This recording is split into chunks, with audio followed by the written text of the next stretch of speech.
Hello friends, आज हमको पढ़ना है क्लास 9th का science is matter around us fuel. आज हम क्लास 9th का science chapter is matter around us fuel topic के बारे में पढ़ेंगे। और आज हम पढ़ेंगे कंसंट्रेशन ऑफ ए सॉल्यूशन। आज हम concentration of a solution topics के बारे में डिटेल्सली पढ़ेंगे। ठीक है, तो कंसंट्रेशन ऑफ ए सॉल्यूशन बोलने से क्या है, देखो, concentration of a solution is the amount of solute present in a given quantity of solution। concentration of a solution बोलने से क्या होगा, कितना क्वांटिटी ऑफ सॉल्यूट प्रेजेंस है एक गिवन क्वांटिटी ऑफ सॉल्यूशन में। एक सॉल्यूशन दिया है और उधर कितना क्वांटिटी सॉल्यूट प्रेजेंस है, वो वाला फाइंड आउट करना प्रोसेस को हम कंसंट्रेशन ऑफ ए सॉल्यूशन बोलते हैं। ठीक है, तो concentration of solution find out करने के लिए उधर हमारा 3 फॉर्मूला है, 3 मैथमेटिकल फॉर्मूला है। ये 3 फॉर्मूला को बेस करके वो सब कुछ सॉल्व कर सकते हैं। तो देखते हैं फर्स्ट क्या है, mass by mass percentage of a solution. ठीक है, mass by mass percentage of a solution. Mass by mass बोलने से सॉल्यूट भी मास में होगा, सॉल्यूशन भी मास में होगा। तो क्या होगा, mass by mass percentage of a solution बोलने से मास of solute divided by mass of solution multiply 100। ये हो गया हमारा first formula mass by mass percentage का। ठीक है, सेकंडली क्या है, mass by volume percentage. Okay, mass by volume percentage of a solution. क्या लिखेंगे हम, मास ऑफ सॉल्यूट लिखेंगे divided by volume of solution लिखेंगे मल्टीप्लाई 100 लिखेंगे। ठीक है, इजीली हो जाएगा। थर्ड पॉइंट क्या है, वॉल्यूम बाय वॉल्यूम परसेंटेज। देखो, volume by volume percentage of a solution बोलने से volume of solute divided by volume of solution multiply 100। ठीक है, वॉल्यूम ऑफ सॉल्यूट दिया है, वॉल्यूम ऑफ सॉल्यूशन दिया है, मल्टीप्लाई 100 लिखेंगे। ये प्रोसेस में हम फाइंड आउट कर सकते हैं। तो उधर हमारा 3 फॉर्मूला है concentration of solution find out करने का। Mass by mass percentage of solution बोलने से हम लिखेंगे मास of solute bye mass of solution multiply 100।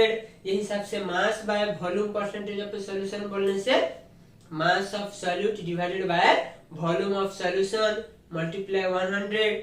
ठीक है, ये हिसाब से हम लास्टली देखेंगे तो volume by volume percentage of solution बोलने से volume of solute divided by volume of solution multiply 100।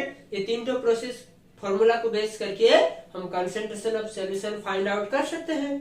ठीक है, और देखो एक इम्पोर्टेंट पॉइंट है, हम सॉल्यूशन बोलने से क्या है, देखो, सॉल्यूशन बोलने से जब एक सॉल्यूट को हम सॉल्वेंट के साथ मिलाते हैं तो वो टाइम में हमारा सॉल्यूशन हो जाता है। तो क्या लिखेंगे, solute plus solvent give us solution.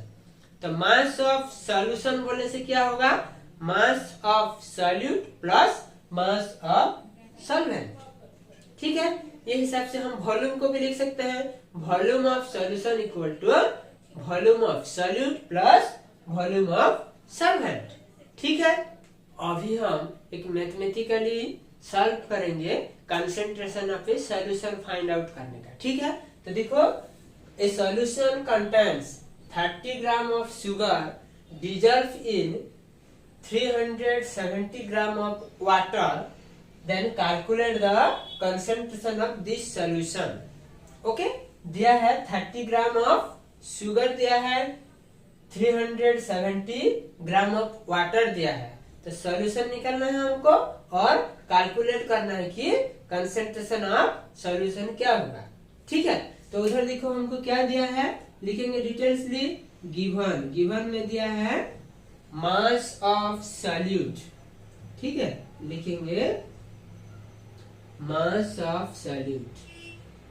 Solute particles क्या है, शुगर है, तो उधर हम ब्रैकेट में शुगर लिख सकते हैं। शुगर कितना है, 30 ग्राम।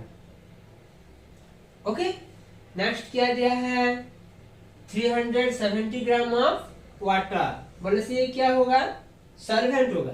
तो लिखेंगे हम मास ऑफ सॉल्वेंट वाटर दिया है। कितना है, वाटर है 370 ग्राम। ठीक है, उधर हम फाइंड आउट कर सकते हैं सॉल्यूशन, तो उधर लिखेंगे सो मास ऑफ सॉल्यूशन क्या होगा, मास of solution, mass of solution बोलने से शुगर वाटर होगा, और शुगर सॉल्यूशन होगा, शुगर सॉल्यूशन होगा। कितना होगा, शुगर मास ऑफ सॉल्वेंट,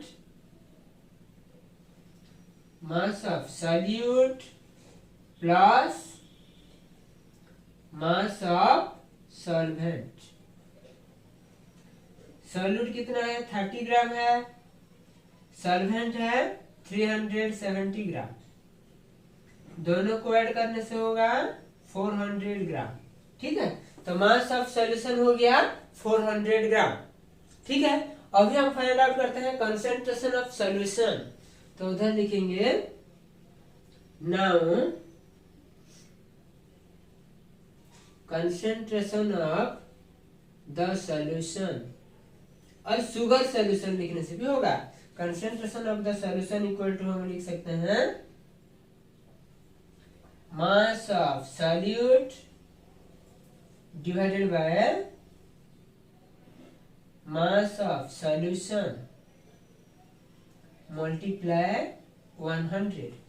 ठीक है, equal to mass of solute बोलने से क्या है, 30 ग्राम है, value 30 gram, mass of solution का वैल्यू है 400 ग्राम इंटू 100। ये सब कुछ सॉल्व करना है, जी कैंसल, 0 0 0 0 कैंसल, 30/4 इक्वल टू क्या होगा, 7.5%।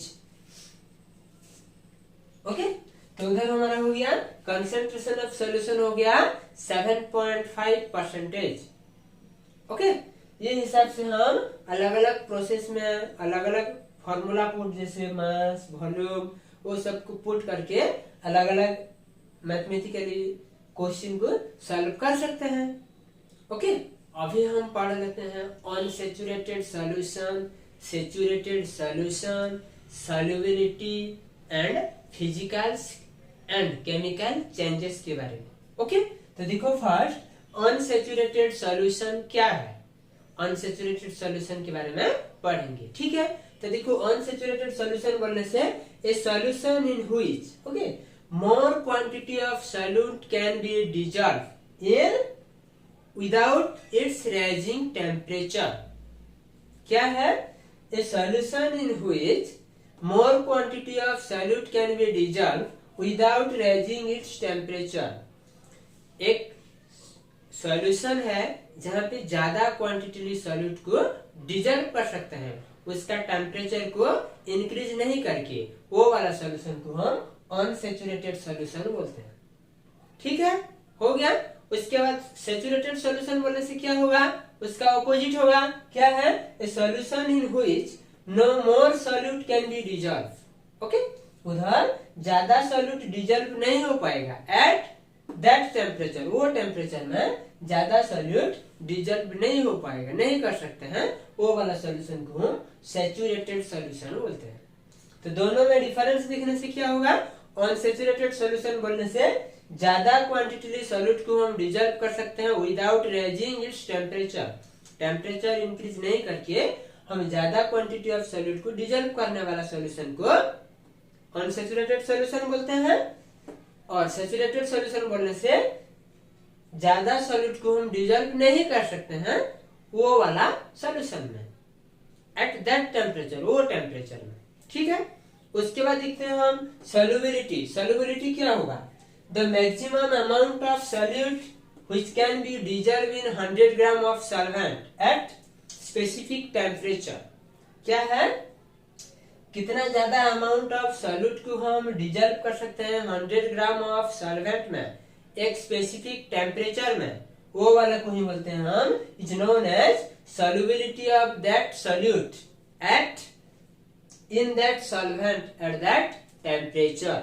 क्या है, देखो, maximum amount of solute which can be dissolve in 100 gram of solvent at a specific temperature, एक स्पेसिफिक टेम्परेचर में हम कितना ज्यादा मैक्सिमम अमाउंट ऑफ सॉल्यूट को डिजोल्व कर सकते हैं 100 ग्राम ऑफ सॉल्वेंट में, वो वाला को बोलते हैं सॉल्युबिलिटी ऑफ दैट सॉल्यूट, वो सॉल्यूट का solubility in solvent, in that solvent, वो सॉल्वेंट में एट दैट टेम्परेचर, वो टेम्परेचर में, वो वाला को बोलते हैं हम सॉल्युबिलिटी।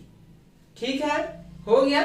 उसके बाद हम देखते हैं physical changes and chemical changes. Okay, physical changes क्या है एंड केमिकल चेंजेस क्या है। तो फर्स्ट देखते हैं हम फिजिकल चेंजेस के बारे में। फिजिकल चेंजेस बोलने से क्या है, those changes in which no new substance are form are called physical changes. Physical changes बोलने से ऐसे टाइप ऑफ चेंजेस है, ऐसे टाइप ऑफ चेंजेस है जहाँ पे न्यू सब्सटेंस फॉर्मेशन नहीं होता है। ओके, न्यू सब्सटेंस फॉर्मेशन नहीं होता है, बस उसका स्टेट में ही कन्वर्शन होता है। Okay, physical state, physical changes यहाँ पर होता है, जैसे melting of ice to form water. Okay, melting of ice to form water, उधर फिजिकल चेंजेस हुआ है। Freezing of water to form ice, water को फ्रीजिंग करने से आइस फॉर्मेशन होगा। Boiling of water to form steam, water को boil करने से स्टीम फॉर्मेशन होगा। Glowing of an electric bulb, electric bulb glow करेगा। ये सब है फिजिकल चेंजेस। ओके, और फिजिकल चेंजेस क्या है, रिवर्सिबल है, रिवर्स होता है। That is the physical changes are temporary changes which can be reversed easily to form the original substance। ये क्या है, टेम्पोररी है, परमानेंट नहीं है, और ये वाला रिवर्स हो सकता है, उसका ओरिजिनल स्टेट को, ओरिजिनल सब्सटेंस को, ओरिजिनल पोजीशन को रिवर्स हो सकता है। ठीक है, उसके बाद हम देखते हैं केमिकल चेंजेस के बारे में। केमिकल चेंजेस बोलने से क्या है, फिजिकल चेंजेस का ऑपोजिट होगा। Those changes in which new substance are form, okay, are called chemical changes. Chemical changes बोलने से ये ऐसे वाला चेंजेस है जहाँ पे न्यू सब्सटेंस फॉर्मेशन होता है। ठीक है, जैसे हम burning of A magnesium wire, magnesium wire को बर्न कराना, जलाना है, जलने से इसे अलग वाला फॉर्मेशन हो जाएगा। बर्निंग ऑफ पेपर, पेपर को जलाना है, ये वाला भी आश फॉर्मेशन हो जाएगा। Roasting of iron, okay, ripening of fruits, digestion of food, cooking of food, etc. ये एक एक क्या है, केमिकल चेंजेस है। और the chemical changes are permanent changes which are usually irreversible। क्या है, केमिकल चेंजेस परमानेंट है, ये वाला रिवर्स नहीं हो सकता, रिटर्न में नहीं आ सकता, दैट मीन्स ये वाला इरिवर्सिबल है। ठीक है, तो आज हम पढ़े हैं क्या, कंसंट्रेशन ऑफ सॉल्यूशन के बारे में पढ़े, उसके बाद उसका 3 फॉर्मूला पढ़े हैं। ठीक है, उसका मैथमेटिकल सॉल्यूशन पढ़े हैं, उसके बाद पढ़े हम अनसैचुरेटेड सॉल्यूशन, सैचुरेटेड सॉल्यूशन। ठीक है, उसके बाद हम सॉल्युबिलिटी के बारे में पढ़े हैं, उसके बाद physical changes and chemical changes के बारे में पढ़े। ठीक है।